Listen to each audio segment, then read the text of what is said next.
Fala galera, beleza? Franz Burini aqui, coordenador médico da Confederação Brasileira de Surf. E a ideia é hoje a gente começar a abordar alguns assuntos para alimentar a nossa live na quinta-feira, às 13 horas, né? E a ideia, dentro desses assuntos, a gente vai estar abordando as avaliações, principalmente no contexto específico, né, do surf. Estaremos também abordando a interação nutricional, né, entre alimentos, suplementos, né, os principais desafios existentes nesse ciclo olímpico, né, 2016, 2020, e também a gente não pode deixar de abordar aí a interação do surf com o Covid, né. Hoje a ideia é a gente começar esse bate-papo, essa interação nossa aí, falando um pouquinho sobre as avaliações, né, principalmente as avaliações específicas da interação com o surf. Acho que na verdade dentro da medicina do esporte a gente tem dois conceitos existentes, né, relacionados aí, na verdade não são conceitos, são direcionamentos, né, vinculados aos conceitos das avaliações, né. Uma delas diz respeito à avaliação pré-participação, para a prática de exercício. No Comitê Olímpico do Brasil, na interação com as confederações, quer dizer, além da anamnese, exame físico, né, a gente faz eletrocardiograma e ecocardiograma. E a ideia é essa, a gente tá interagindo, tá bom? Bom, surf olímpico, né, a coisa aí de alguns anos atrás, quer dizer, isso é um desafio existente há muito tempo, né? Algumas pessoas são favoráveis, outras menos favoráveis. Eu acho que pra gente, né, o nosso país, ele é um país que tem um grande potencial, né, em inúmeras modalidades, e o surf não seria diferente, tendo como um dos critérios, né, além da brasilidade, que é o perfil característico aí, que chama a atenção em nível mundial dos nossos atletas, né, ou seja, mesmo em situações adversas, não necessariamente com muito apoio, com muito incentivo, os nossos atletas, eles têm esse perfil de sempre estarem se superando, e com certeza trazendo resultados favoráveis historicamente aí pra gente, né? Eu acho que na verdade falar há 4 anos atrás dos desafios existentes, dificilmente a gente citaria uma doença infecto-contagiosa de acometimento em nível mundial como é o coronavírus, né, o Covid-19. Mas com certeza a gente vai estar abordando também isso aí, tá? Então, Tóquio, teoricamente, 2020, né, seria aí os primeiros Jogos Olímpicos, né, com o surf. Na verdade, o conceito foi postergado, né, de 2020 para 2021, ainda sendo questionado, quer dizer, isso na verdade depende como será a evolução, ou eu diria resolução, desse quadro de pandemia, né? Mas a previsão seria estar iniciando no dia 23 de julho, né, de 2021.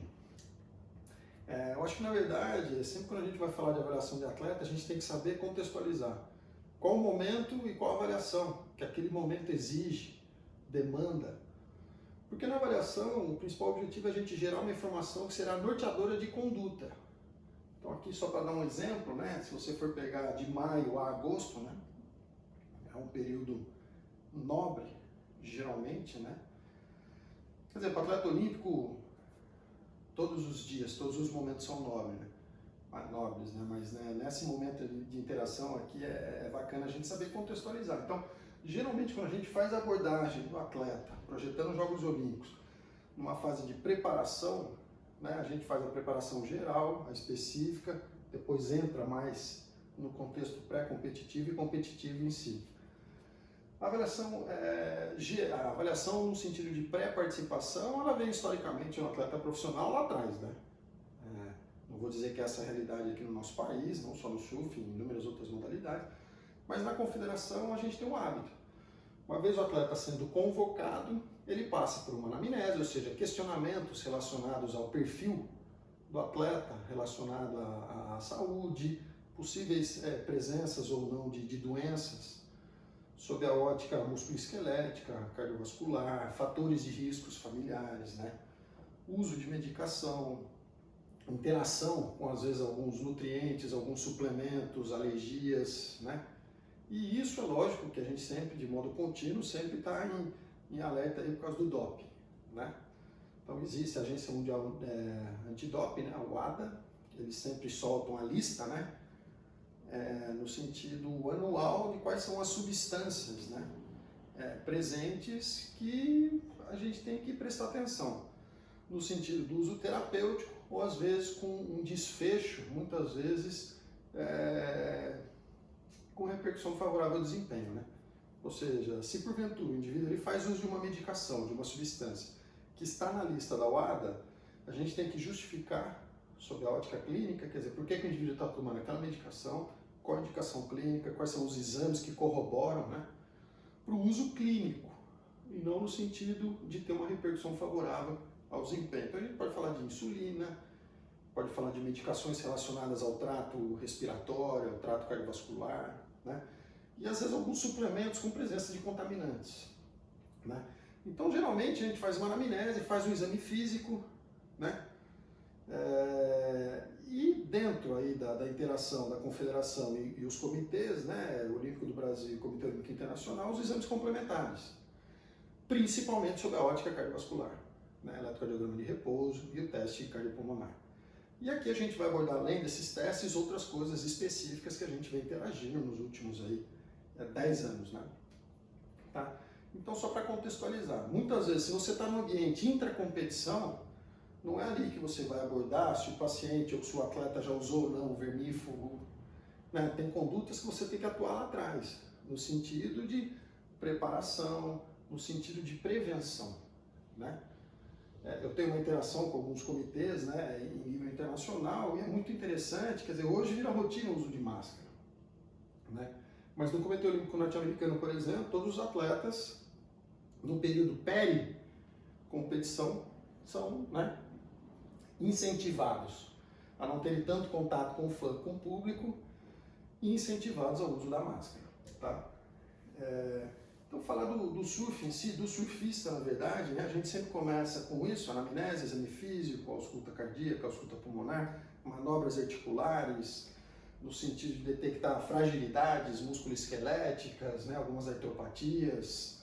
E aí sim, uma vez detectada essa alteração, a gente dá um norte. Eu acho que o desfecho de toda avaliação é realmente a gente dar um norte, né, ter uma conduta pautada no resultado dessa avaliação, tá? A gente tem na nossa rotina avaliar o metabolismo de repouso, vocês vão ver que na evolução dos dias e no próprio dia ali a gente vai conversar um pouquinho sobre isso, a interação entre alimento, nutriente, suplemento, né? Então a ideia é entender quantas calorias esse atleta precisa para manter as funções vitais, né? Aqui sendo exemplificado é o atleta Alejo Muniz, né? Acho que dispensa apresentações, né? A gente utiliza indicadores bioquímicos, né? Então, na verdade, os indicadores bioquímicos, a gente utiliza alguns indicadores que refletem a integridade clínica, ou seja, a função renal, né? O rim, função hepática, o fígado, pâncreas, né? Hemograma, ver se tem anemia ou não, componente alérgico, algumas carências nutricionais que têm repercussões em relação ao hemograma, né? Principalmente célula vermelha, número de células de defesa, né? Se tem uma tendência baixa de imunidade, são caracterizações, né? Outra coisa nos indicadores bioquímicos, a gente avalia a repercussão do padrão nutricional, tá? Ou seja, uma coisa é que o indivíduo ingere, outra coisa é como o organismo dele está reagindo a esse padrão nutricional, né? Cada um tem suas facilidades ou dificuldades aí de metabolização. Então a ideia é essa, a gente entender quantas calorias o corpo do indivíduo precisa e quantas calorias ele está ingerindo. E dessas calorias a distribuição entre gordura, proteína, carboidrato, dos carboidratos os tipos, né, simples, complexo, integral, refinado, gorduras, né, saturadas, poliinsaturadas, enfim. E proteínas, né, os aminoácidos, além de vitaminas e minerais, né. Composição corporal, um bom indicador de composição corporal, onde na verdade o foco não é a gordura, né, o foco é a massa magra, né, principalmente relacionada à função dessa massa magra, né, massa muscular. E contextualizar com presença de lesão prévia ou não, se a reabilitação foi apropriada em nível de tecido, né? Quantitativo. Qualitativo a gente vê na função. Então aqui, na verdade, esse trabalho começou há mais de 10 anos, como eu falei para vocês, são atletas, bons parceiros, né? Aqui o Ricardo Vilalva, o Heitor Pereira, aqui o Vitinho, o Vitor Bernardo, com 13 anos de idade, fazendo um exame pré-participação, né? E tem algumas abordagens que a gente faz dentro do ambiente da competição. Então a ideia é o que? Primeiro é caracterizar qual que é a demanda específica, né, do surf, né? Então a gente utiliza alguns indicadores, um deles é GPS, então você vê velocidade média, máxima, deslocamento, contextualiza, né, com vento, remada, correnteza, né, acelerações, né? Então é um conjunto de informações que você vai gerando. Geralmente a gente associa indicadores relacionados à função cardíaca, né, nessa situação, mimetizando baterias, né? Então a gente pega um cenário de competição. Nesse cenário de competição, a duração da bateria projetando a competição, qual o número de baterias que o indivíduo, o atleta, ele poderia correr naquele dia. Existe uma dificuldade enorme aí no surf em relação à interação alimentar, no horário da bateria. Quer dizer, muitas vezes está programada a primeira bateria do dia, na primeira chamada às 7 da manhã, às vezes não ocorre. E isso deturpa, né, toda a cinética, a dinâmica da interação da competição com as estratégias alimentares, né? Então, com esses indicadores, a gente tem propriedade de saber, né? Essas variáveis, como eu falei para vocês, são informações relacionadas ao que eu comentei, né? Quer dizer, deslocamento, área específica. Isso aqui foi de um camp que a gente fez no Peru, né? Até saiu, acho que numa das temporadas do Brazilian Storm, foi bem interessante essa abordagem. A repercussão, né, dessa demanda específica. Então a gente utiliza indicadores bioquímicos, quer dizer, qual foi o desgaste existente naquele cenário sob a ótica de músculo, né, o desgaste muscular, como estavam esses valores antes da sessão, depois da sessão a gente avalia período de recuperação, sono, qualidade de sono, a repercussão no dia seguinte no sentido de recuperação, indicadores em relação às fontes de energia, né, se está catabolizando, se está desgastando muitos, né, os substratos energéticos, né, os estoques de energia, e cruzar esses dados com estratégias no sentido de alimentação e a nutrição em si, né, suplementação, tipo de desidratação, se é uma desidratação que vai ter uma demanda de repor eletrólito ou não, sódio, potássio, são abordagens bem específicas e na verdade o berço dessas abordagens foi decorrente aí de pelo menos 3 ciclos olímpicos, né, que eu tenho envolvimento desde antes de Londres lá, na época da estruturação do laboratório olímpico lá no comitê, e a gente aplicou isso aí, né, nas principais modalidades, né, que a gente teve medalha, entendeu? Então tem um N hoje aí de mais de 190 atletas, né, que foram devidamente caracterizados, então, e sempre caracterização de modo específico, né? Então boxe, canoagem, judô, futebol, enfim, outras situações interessantes, né? Então aqui é só para exemplificar um indicador, né? Quer dizer, creatina quinase é uma substância comum do meio intramuscular e quando você tem a demanda da prática desportiva, altera a integridade dessa membrana muscular, extravasa, né? E a gente consegue detectar essas elevações, né? E a gente vê no dia seguinte se está recuperando ou não e de que maneira a gente pode amenizar essa alteração, né? Ou seja, do valor que estava para quanto subiu. Existem algumas condutas que a gente ameniza esse desgaste e principalmente potencializar a recuperação no dia seguinte, né? Eu acho que atleta de alto rendimento, se a gente for pensar em nível de aptidão física, né, todos estão muito parecidos, né? Eu acho que uma das variáveis que faz bastante diferença é isso, o quão recuperado ele está naquele momento, né? E a gente investe bastante, né, nessa ciência aplicada também no sentido de otimizar a recuperação, né? Quer dizer, a gente tem inúmeros ótimos atletas, cada um tem sua rotina, né, de vida, de família, de treinamentos, né? Hoje a gente tem ótimos treinadores, né? Não é à toa que o nosso país tem uma representatividade em nível internacional ímpar, né? Não fica para trás em nenhum quesito para nenhum país nesse sentido de treinamento, tá? Mas a ideia é sempre tentar otimizar também a recuperação. Então aqui são algumas avaliações específicas, aqui no caso o Filipinho, isso lá atrás, em 2015, se eu não me engano, 5 anos atrás, como eu falei, né? É um trabalho que a gente vem construindo há muito tempo. E a ideia é essa, quer dizer, não é um exame pré-participação, detectar se tem alteração cardíaca ou não. Não. Vai, deixa eu ver a sua demanda, na sua remada. Quantas calorias você está gastando? Como é que está o nível do seu condicionamento? Dessas calorias, qual a principal fonte energética que você utiliza? De que maneira a gente ameniza o potencial desgaste existente? E é esse o quebra-cabeça, né, que a gente vem de modo contínuo, insistente, né, sempre oferecendo e perpetuando aos nossos atletas. Outra coisa interessante, uma das variáveis nobres, né, relacionadas à aptidão física é a potência, né? Então a gente usa salto, né? Existem inúmeras maneiras de você avaliar a potência, uma delas, que é a mais prática, né? Ou você tem plataforma de contato, tapete de contato, acelerômetros, né, que fazem essas leituras, e é exatamente isso que a gente está detectando, né? Então a gente faz 2 padrões de salto, contramovimento e squat jump, bem consolidado na literatura, lembrando que a potência é uma variável que tem influência multifatorial, né, por ela ser muito nobre, né? Então a hidratação vai influenciar na potência, padrão nutricional vai influenciar na potência, o sono vai influenciar na potência. Então a gente contextualiza todas essas informações para a gente realmente interpretar de maneira apropriada esse dado. E de novo, são dados gerados no sentido norteador de conduta. E aí sim a gente tem propriedade de dar um feedback para todas as equipes responsáveis, né, pelos atletas, pelos principais atletas que a gente tem interação. Então aqui, só para exemplificar, né, junto com o aspecto quantitativo, a gente faz análise qualitativa, então a qualidade do salto, se tem algum padrão de movimento alterado ou não, se esse padrão de movimento alterado tem repercussões deletérias na função gerada, ou seja, no valor, potência, ou se tem uma alteração que seria prognóstico, né, de alteração de estrutura, de lesão, né? Então a gente tem propriedade de avaliar hoje, existem inúmeras ferramentas aí que são interessantes. E como na verdade o surf é um esporte muito assimétrico, né, de demanda assimétrica, a gente faz também, além do bilateral, o estímulo unilateral, né? Então a gente vê o membro direito, o membro esquerdo, e aí contextualiza se o atleta é goof, irregular, e características peculiares aí da demanda dele, né? Uma outra coisa interessante é isso aqui, né? Sobre a atividade elétrica do coração real time, intrabaterias, né? Então a gente sabe que no ciclo cardíaco, né, a gente tem aqui os principais estimulantes, né, do sistema, do ciclo cardíaco, né? É o sistema nervoso parasimpático, autônomo, né? Parasimpático e simpático.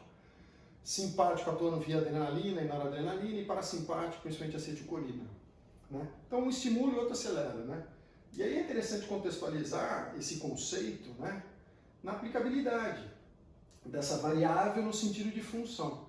Então se a gente for rodar um eletro no paciente, né, esse eletro ele oscila, ou seja, a distância de um ciclo cardíaco para o outro, ela não é contínua, ela vai oscilando, né?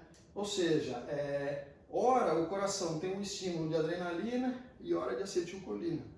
Se porventura existe uma situação de estresse, o que tem é um predomínio de adrenalina, um predomínio de tono simpático. Então já não vai ter muito essa variação, né? A diferença dessa distância de um ciclo cardíaco para o outro, né? Então isso aqui é mais para exemplificar um pouco a teoria, né? Então está aqui, quando está oscilando em situação menos estressante, e quando não oscila, fica a mesma distância, geralmente a gente tem propriedade para evidenciar 2 variáveis principais na interação com o treino. Ou que o indivíduo naquele momento está trazendo efeito residual da sessão de treino do dia anterior, ou que o repouso não foi apropriado, né? E isso é interessante porque na literatura, há alguns anos já, eles vêm preconizado a utilização dessas variáveis no dia para ajuste de treino do atleta. De maneira ele sempre conseguir otimizar a assimilação dos estímulos, né? E não favorecer lesões e outras situações que no passado a gente falava overtraining, né? Hoje assim me dá queda no rendimento, underperformance, tá? Então o seu surf é interessante, principalmente as situações específicas, né? Que são situações que quando o mar sobe já tem um estresse exógeno, que não só a demanda da prática desportiva em si, né? Então são situações que realmente exigem. Então a gente utiliza alguns dispositivos, aqui ele roda um eletro, na verdade, né? Existem monitores de frequência cardíaca, né? Que também dão essas variáveis de modo indireto. A gente vê por bons olhos, né? Rodar o eletro mesmo, real time, por Holter, enfim. Porque às vezes faz muita extrasístole, né? Um batimento ectópico do ciclo cardíaco, né? E o atleta tem muito isso no repouso, principalmente. Até 6, 7 num minuto é fisiológico, né? Então a ideia é essa. Monitorizar, além do repouso, na situação do estresse, como é que foi esse fator externo, né? A evolução do atleta, quer dizer, então tem situações onde a gente está gerando as informações no sentido de caracterização, alimenta um raciocínio geral dentro dessa variável e contextualiza esses resultados para dar um feedback para o nosso atleta, né? Então são situações de estresse, como eu estava falando para vocês, né? Principalmente quando o mar sobe um pouco mais. Essa foto aqui é o Vitor Farias, aqui do Guarujá, né? No Code Red, no Tahiti Choke, quer dizer, são situações que de extrema admiração, né? A gente que presta esse tipo de serviço, que cuida, que trabalha com ciência do esporte, né? A gente vê que realmente não tem fim, né? Esse drive, esse perfil do atleta de se expor em situações extremas, e é uma coisa que às vezes pode acontecer, né? Às vezes um mar um pouco maior. Esse ano que passou aí, a gente teve um Tahiti grande, honesto, então teve um atleta ou outro aí que sentiu realmente esses fatores, né? E existem as adversidades, que às vezes ocorrem. E quando essas adversidades ocorrem, é interessante porque como a gente tem uma gama de informações relacionadas a esse atleta, a gente consegue muitas vezes otimizar as estratégias de recuperação também de um procedimento cirúrgico. Né? Então aqui dando um exemplo, é o GCE, uma fratura, a gente tem propriedade, quer dizer, eu sei como ele se alimenta, eu sei do que ele é constituído em detalhes, né? Eu sei qual foi o tipo de lesão, é lesão de ligamento, é lesão de cartilagem, lesão óssea, lesão muscular, lesão tendínea, né? E a gente vai na literatura, existem inúmeras estratégias no sentido nutricional, otimização da alimentação, suplementação para otimizar, né? Essa evolução do quadro. E aí é interessante, né? Porque com certeza o mais gratificante para a gente que trabalha nessas situações extremas é isso aqui, né? Um atleta, às vezes, com prognóstico de uma fratura dessa de 6 a 8 meses, em 4 meses depois, mandar uma foto e falar, pô, Doc, valeu, né? Então a ideia é essa hoje, seria esse bate-papo inicial. Na evolução dos dias até quinta-feira a gente vai estar abordando cada hora um assunto aqui, para na quinta, 1 hora, a gente utilizar todas essas informações de background para o nosso bate-papo, tá bom? Valeu, galera. Play.